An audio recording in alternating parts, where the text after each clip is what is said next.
back to CSRM's Sports Outreach Ministry training session. Videos that we're doing in conjunction with Uttermost Sport and Jonathan Detweiler. And again, Jonathan, thanks for your time. And great to be here. Yeah. I mean, we've been through 6 sessions, and you've been driving the train here, and it's been fun to be part of it with you. I've come to appreciate your sense and your wisdom and your experience. And Thanks. We've said it many times in this video series that Jonathan has been involved in 70 countries doing sports outreach and has made an impact around the world. And so we're very privileged to partner up with you. Thanks. And we are on our 7th topic, and it seems like it's hard to believe that we've been through all these topics, but we really have.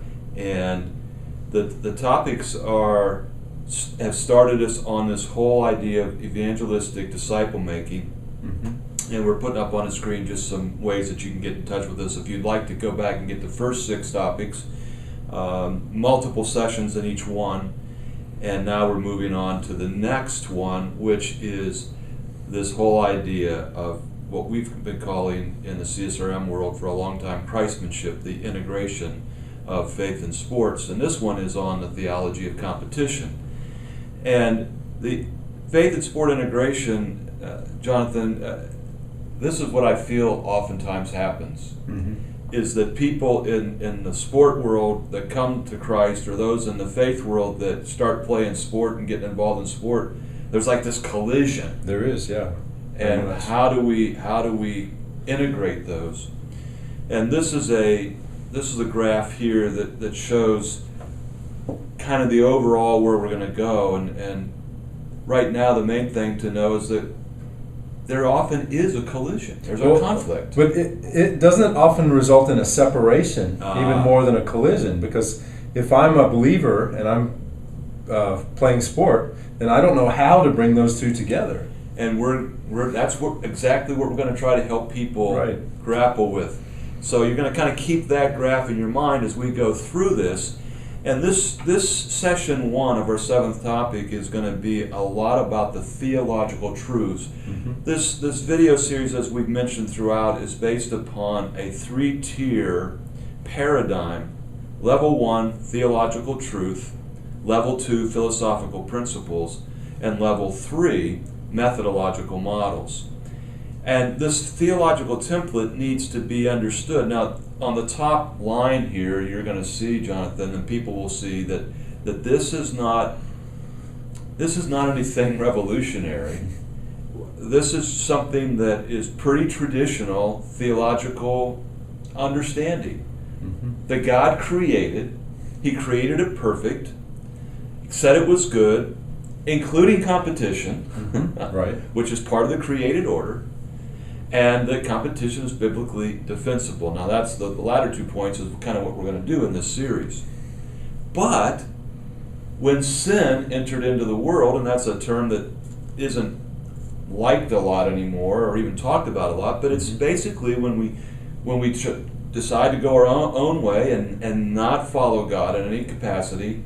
And when it started with Adam and Eve, then some things happen. Wasn't sin originally an archery term? That you used it when you shoot at the target, you miss the target, it's that you had sinned. So they adopted that term and put it into that context. Right from the beginning, athletics help us understand it. But because of this fall, then humankind, men and women, we've corrupted competition. And therefore, humanistically based competition is not biblically defensible. Now, this is where a lot of people begin to throw it out. It's not good, there's evil, and they got to throw it out. But there's the third phase of this rubric, of this theological rubric and template, is that there's a redemptive factor. Mm-hmm. We know that Jesus came to earth to make all things new. And that would include competition. And so that's where we find ourselves as people that are of faith in the sports world. And by the way, these lessons that we learn in the sports world, like always, can be applied all across, no matter where we're at. It's a microcosm of life. Now, I'm going to tell you one thing that we're probably not going to get much into, and that's the consummation. I mean, we're talking about a new heaven and a new earth. Is there going to be competition there? Is there going to be sport there? Well, we can talk about that, but I'm going to tell you that if it is, it's going to be made pure, it's going to be made new. But we're not going to talk much about that because we have enough problems trying to figure out how to do it here on earth. But right. Just so you know that that's part of the rubric. So, created in a way, impacted negatively, our job is to try to redeem it. Now, here's a key concept theologically, philosophically. Competition and sport by a lot of people are said to be the same thing, but they're not. Mm-hmm. In fact, competition is the overarching concept, and sport is one of many manifestations or subsets, if you will. We could add some other ones on here. Finance. I competed for my wife. I don't know how I won. You won, that's right. And we're sitting in here, the Hall of Fame city. I definitely outpunted my coverage with my wife. But all these are subsets of competition, and that's something that we have to, first of all, understand. So, to get a theological foundation for sport, we first have to say, is competition theologically sound? Mm-hmm. And so we have to go right there to start with. Let's start with looking then at revelation. God has revealed himself to us in two ways. The first is what we call divine revelation. Divine revelation is both the written word of God, the Holy Scriptures, the Old and New Testaments, the Old that is shared in the Judeo-Christian heritage, and the New Testament by the Christian community. And then also the natural revelation, that God reveals himself all through nature. On this particular page, we're looking at the divine. Now, didactic is one of those complicated words. We're trying to raise ourselves a little bit in some of our terminology and understanding. And let me just pause there for a second. One of the things that we've understood is that people in sports ministry, particularly in local church sports ministry, they're often looked down on because they're not able to talk theologically to their senior pastors or other people. So we're using a few words, a few concepts. We've talked about ecclesiology and soteriology. Go back to those other tapes. We're trying to help give people some language and some concepts so that they can be better theologians about this. Mm-hmm. Nothing to be scared of here. Didactic simply means, thus saith the Lord. In other words, this is what the Lord has taught. And we went, and we're going to come to this in another session in this topic, about Genesis 1:31 and Colossians 1:16. And both say basically the same thing, that God created everything good, including competition. So that's a basis. Competition is included in that creation of God. General wisdom, things like the Proverbs. And 27:17 says that one man sharpens another. Mm-hmm. That's competition at its best. Mm-hmm. So the general revelation, the general wisdom rather, under divine revelation is saying, yes, as people come together, they make them better. That's in the New Testament the word agon. Okay. The athletic experience, to strive, to push each other to higher and higher heights. There's also some other biblical narratives. Now, narratives are stories. History, this is what this person did or that group of people did. Now, when we go to biblical interpretation, there's another big word for that, hermeneutics. Hermeneutics are how we interpret the Scripture. We always have to look at the biblical narratives, not as the didactic, not as thus saith the Lord, but thus did people. And did the people do right? Or did they not do right? And I'm going to give you one here that you can look up, Acts 15:39. This is where Barnabas, who had been mentoring Paul, we talked about that last time, and now Paul doesn't want to be mentored by Barnabas anymore, and they had this incredible split over another guy they were both trying to mentor, John Mark, who wrote the Gospel of Mark, and it says that they were like in each other's faces, basically. And people say, see, competition's bad. Mm-hmm. Well, you know what? I think that this narrative shows that they handled it poorly, but if they would have understood, if they would have had a clear theology of competition, they would never have split. That is my belief. That they would have said, you've got a great point and you've got a great point. How can we bring this good point together? Paul's point was, he bailed out on us. I'm not trusting the mission to him. And Barnabas said, oh, you think he wasn't good and he wasn't solid and wasn't, yeah. Well, Paul, neither were you when I picked you up. And look what happened. We have to nurture these guys. You know what? They were both right. Maybe John Mark wasn't ready right then, but he wasn't ready to be thrown on the scrap heap. And I think that this gives us kind of a back door into understanding that if they would have had a good theology of competition, that they really would have been a lot better off. Biblical narratives like that. Another biblical narrative is Jesus in the wilderness. Now this one's a little different because he is God after all. And what did he do? He competed with Satan. He had a competition of ideas. Because Satan would say, well, this is what the Bible says. And he said, no. This is what it says. Jesus was competing with Satan. And if competition is evil, then Jesus sinned. And I think that this is an incredible argument. I'm going to go to the argument of silence because nowhere in the Bible does the Bible outrightly condemn competition. And because we know that God is a holy God, and if there's anything that is sinful, he's going to not have anything to do with it. And he's also going to tell us not to have anything to do with it. He doesn't do that. He does that with all kinds of things. He says, have nothing to do with this. Flee from this. But he never said that about competition.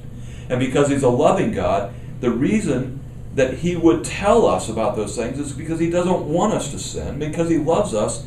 If competition was really evil, he would have told us not to compete. And also then, he's a logical God, and he can, if he would see that sin, that competition was sin, then logically he would follow through, just like he did all the other things, and say, this you do, and this, and this you don't.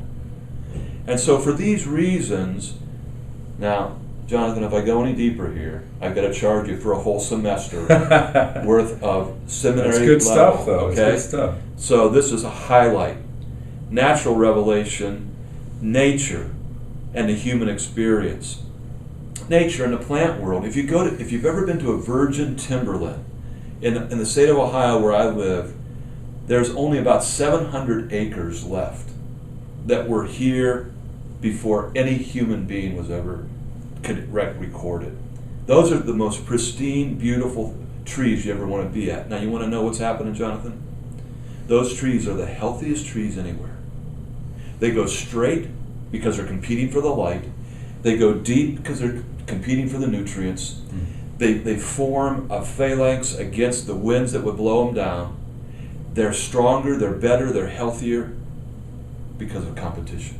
The animal world. We look at the wolves and others, predatory animals. What they do is they weed out the sickly that are going to spread disease to the other herds that they're... All of this, and again, I can't go into this in depth, but you get a sense that competition is a helpful source of making nature better, and God reveals himself in that. The human experience. There's a book called No Contest by Alfie Kohn, and he wrote and he said that competition is absolutely bad, and he gives a lot of objections. He talks about students that get embarrassed because they don't know their math tables, and you know what? If the student is embarrassed in that class, it's because of a poor teacher. What are we saying? That we need to pass somebody along even though they don't know the times tables? You know what? A competition is good. Get better at math, and then you won't be embarrassed. And if you're embarrassed, it's because a teacher is allowing bullying to go on. All right? Zunis, he points out the Zuni culture only allows a racer to win a race once, a foot race once. And he says, see, there's some cultures that don't have any competition. Wait a minute. How did they determine that one won one race if it wasn't competitive?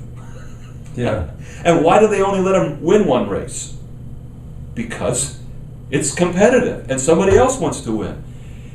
He says some cultures don't have any competition. There's no culture that I know of that men don't compete for women and women compete for men. No culture in the world. Competition is everywhere. He says cooperation is better than competition. And he says that from a basis that it's morally better. Okay, cooperation, so you're driving the car, and I've got the gun, and I'm shooting the people in the rival gang, and we're cooperating. That's better? No. Both competition and cooperation are great. They're part of the biblical, they're foundations, they're part of the created order, but we need to understand that it's best when they go together. Because you know what? Competition, the root word for it, that C-O-M part of it means coming together. That assumes cooperation. If you're playing football by Australian rules and I'm playing by American rules, we're not going to have a good game. We've got to work together. And let me end this with the cure for diabetes. 2 different groups are out there competing. Whoever gets the patent on the drug is going to reap all these financial rewards. But then somebody says, let's get together and cooperate. And suddenly the competitive edge goes out and people stop working hard. They stop working hard in that arena because, we're bringing everybody together, now it's a done deal. Competition sometimes pushes us to get the answer done. So here's some of these objections, some of these theological truths. We can see competition throughout the natural revelation and also the divine revelation. So the relevance. Competition is theologically sound, but competition is tainted by the fall. And therefore, those people in local church sports ministry around the world need to create an environment. This is what you would call their homework. They've got to go redeem both the people of sport, and then through the people of sport, they're going to be redeeming the culture of sport. That's our job in the local church. Now we're going to talk a little bit more about that. And we've got Greg's book, which you can read all of this more in depth, and you see it on your screen there. But I'd really encourage you to get this book and read it and apply what's there. It's good stuff. We hit some highlights of it today, and thanks. Jonathan really wanted to bring this book in, and I appreciate that. Yeah. We're going to a second session on our next video, Jonathan, and we're going to talk about biblically based philosophy of sport. We're going to talk about this, if you understand level 1, theological truth. Okay, we started with a theology of competition, and we're going to sidestep theologically for just one session and talk about philosophically a philosophy of sport that's based upon some biblical basis. Sounds good. So that's where we're going to go on our next time together, and we really are hopeful that you'll be able to continue to go with us on this journey as we think about evangelistic disciple making, and we want to make it theologically sound. Sounds good. Thanks, Greg. Great stuff. Hope you guys are tracking with us. See you next time.